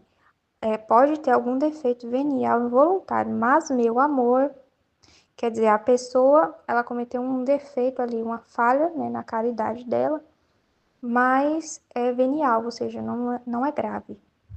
Não é grave. E é involuntário, ou seja, a pessoa ela não consentiu, ela não teve consciência daquilo que ela estava fazendo, daquela falha que ela estava fazendo. Então é muito diferente, né, de uma pessoa ver que está errando e querer continuar no erro, né? Então, essa consciência de estar errando e essa vontade de ficar no erro é que causa uma falha voluntária, né? Um pecado voluntário mesmo, porque a pessoa ela sabia e ela consentiu. Então, no caso aqui, Jesus está falando que é involuntário. Então, a pessoa ela não tem noção do que ela está fazendo, da falha da caridade que ela está cometendo. Mas meu amor, Jesus falando, sendo fogo, purgatório, consumirá tudo que é imperfeito em tua alma. Então, é o purgatório na terra que a gente vive, né? Que a gente vive essa purificação, que é também dolorosa, né? Que também nos faz sofrer, né? Que Jesus cobra de nós, que Jesus, né, exige de nós, né? E isso dói, isso, né, nos faz sofrer muitas vezes. É tirar esses entulhos do nosso coração, tirar essas bagunças do nosso coração, né? Que custa muito. Assim, parecia que Jesus me purificava e ordenava tudo. Então, Jesus purificava e ordenava. Então, é uma coisa simultânea. Ele vai purificando, vai tirando aquela parte ali egoísta, aquela parte muito humana de ficar olhando para si, de ficar pensando em si, de ficar pensando na opinião alheia, né? Em vez de ficar só pensando no que Deus está fazendo, no que Deus está dizendo, no que Deus está pensando, né? Fica ainda muito na opinião dos outros e tal. Então, Jesus vai tirando essa parte aí, vai purificando e ao mesmo tempo ele vai ordenando tudo, ou seja, ele vai, né, ensinando a caridade, né, para a pessoa entrar na caridade, para a pessoa entrar no amor verdadeiro, para ela poder permanecer nesse amor verdadeiro, nesse ato contínuo de amor, certo? Que vai permitir ela fazer todas as outras virtudes sem ela nem, ó, perceber. Ela nem vai perceber que ela tá sendo virtuosa, não vai ficar assim, se atentando a isso, entendeu? Ela vai focar na caridade, que é o principal. E é o que Jesus está falando aqui. Depois derramava como um rio de mel de seu coração no meu, e com esse mel regava todo o meu interior, de modo que tudo que estava em mim ficava ordenado, unido, e com a marca da caridade. Tudo que estava em mim ficava ordenado, unido, e com a marca da caridade. Nossa, né? Impressionante. Ordenado, unido e com a marca da caridade, né? Então, tudo na ordem, né? Tudo no seu devido lugar. Né? Nada de, assim, nada desproporcional, né? Nada de mais, nada de menos, né? Tudo no seu devido lugar, ordenado, né? Da forma a doar o bem máximo, né, para as criaturas. Unido, que é o ato único da caridade, tudo é uma coisa só. E com a marca da caridade, tá vendo? Então, porque todas as virtudes vão assumir a face da caridade. Todas as virtudes se tornam caridade. Então, elas têm a marca da caridade. Depois disso, me senti saindo de mim mesma na abóbada dos céus, junto com meu amado Jesus. Parecia que tudo estava em festa, céu, terra e purgatório. Todos estavam inundados de uma nova alegria e júbilo. Muitas almas saíam do purgatório, como raios chegavam ao céu, para assistir à festa da nossa Rainha Mãe.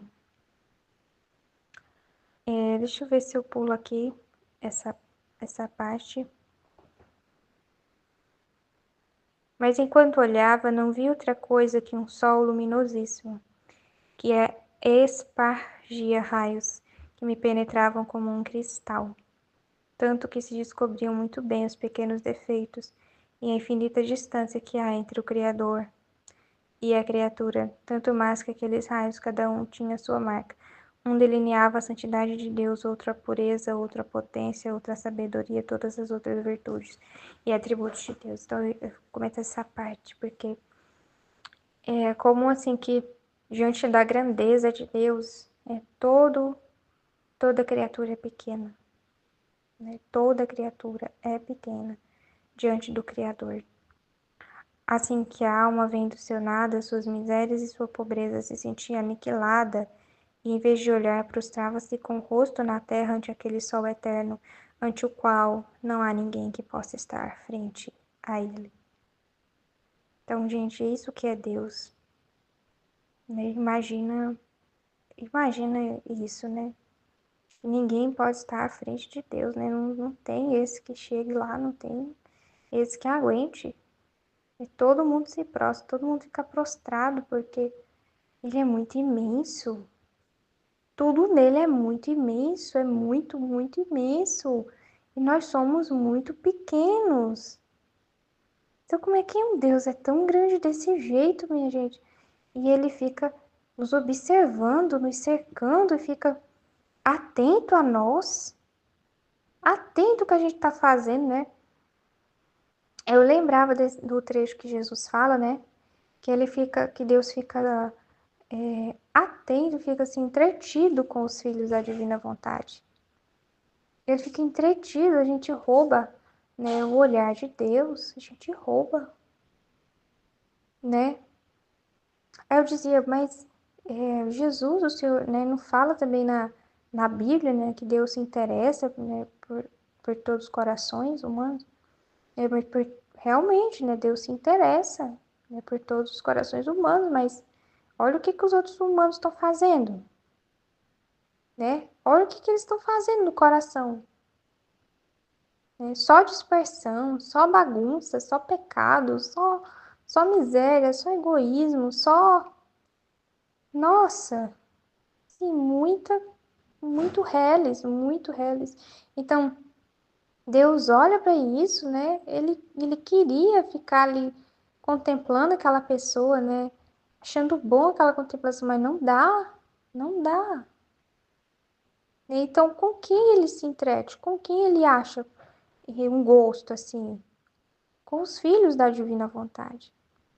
Então, é por isso que fala no livro do céu, né, que Deus fica atento aos atos dos filhos da divina vontade. Nesse sentido, né, porque ele fica realmente fitado. Nós fitamos ele.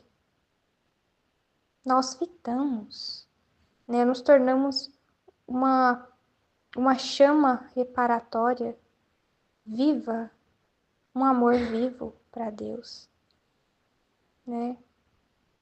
Nossa, é muito forte isso. Mas o mais era que para ver a festa de Nossa Mãe Rainha se devia ver desde dentro daquele sol, tanto parecia imersa em Deus a Virgem Santíssima que olhando desde outros pontos não se via nada. Então, olha qual que é o caminho que a gente deve percorrer, estar dentro de Deus. Nossa, gente, nada pode nos impedir disso, não. Nada pode nos amarrar, não. A gente precisa estar dentro de Deus. Viver dentro de Deus. A festa de Nossa Senhora acontecia dentro de Deus. Ninguém podia entrar na festa se não estivesse dentro de Deus. Né? Olha, eu entendi dessa forma. Agora, enquanto me encontrava nessas condições de aniquilamento ante o sol divino e a mamãe rainha, tendo em seus braços o menino, Jesus me disse: Nossa mãe está no céu. Dou a você o ofício de me fazer de mãe na terra, e como minha vida está sujeita continuamente aos desprezos, à pobreza, às penas, aos abandonos dos homens, e minha mãe estando na terra, foi minha fiel companheira em todas essas penas, e não só isso, mas procurava aliviar-me em tudo, porquanto podiam suas forças. Assim também tu, fazendo-me de mãe, me farás fiel companhia em todas as minhas penas, sofrendo tu em vez minha, por quanto possas, e onde não possas, buscará dar-me, ao menos um consolo. Saiba que quero que preste atenção em mim. Serei ciumento, até do teu respiro, se não o fizeres por mim. E quando vir que não estás toda atenta para me contentar, não te darei nem paz, nem repouso. Então é promessa de Jesus e ele cumpre, viu? Ele faz direitinho. Jesus faz direitinho. Então, qual que é a nossa missão? É fazer companhia a Jesus. É não deixar Jesus sozinho. Então, Jesus vai pedir a nossa atenção. Ele vive pedindo, gente. Ele vive implorando, vive mendigando a nossa atenção. A nossa atenção. E para quem é que Jesus, né, dá a conhecer essas penas que ele está falando aqui? o abandono dos homens. É a nós, né, os filhos da divina vontade, que conhecem isso, né, porque, assim, a maioria das pessoas não consegue entender isso, essa reparação, não consegue entender isso. Então, não quero ver bagunça, não quero ver tragédia, não quero ver nada, né? E aí não consegue, né, fazer companhia a Deus. Porque Deus está vendo, entendeu? Porque Deus está com todas as criaturas que sofrem, que estão sendo vítimas, que estão sendo torturadas, que estão sofrendo e sofrendo. E Jesus está com essas pessoas. Então, a gente, né, faz companhia a Jesus. Aos abandonos, né, de Jesus, a gente faz companhia a Ele.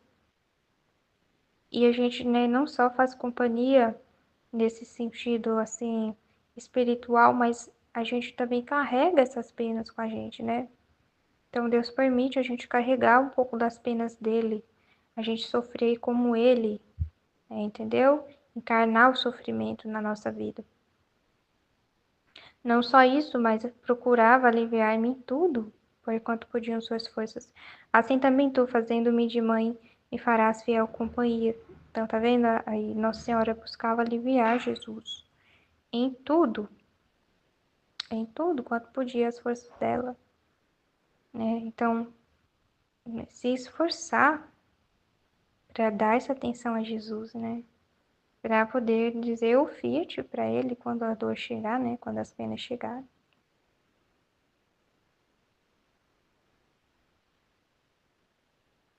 Tá. Quando não possas, buscarás dar-me ao menos um consolo. Saiba que quero que preste atenção em mim. Então é muito sério isso que Jesus está pedindo aqui.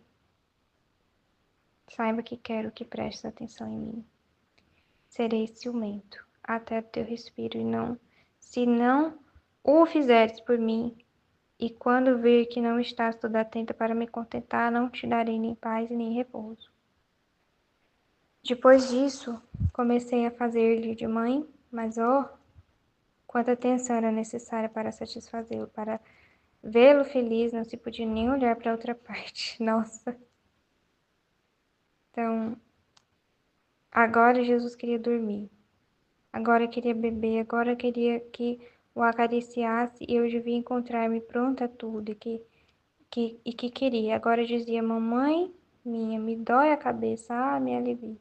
E eu imediatamente lhe revistava a cabeça, e encontrando espinhos, tirava-os, e pondo-lhe meu braço debaixo da cabeça, fazia repousar. Enquanto fazia que repousasse, de repente, se levantava e dizia, sinto um peso e um sofrimento no coração, tanto de sentir-me morrer, vê que há.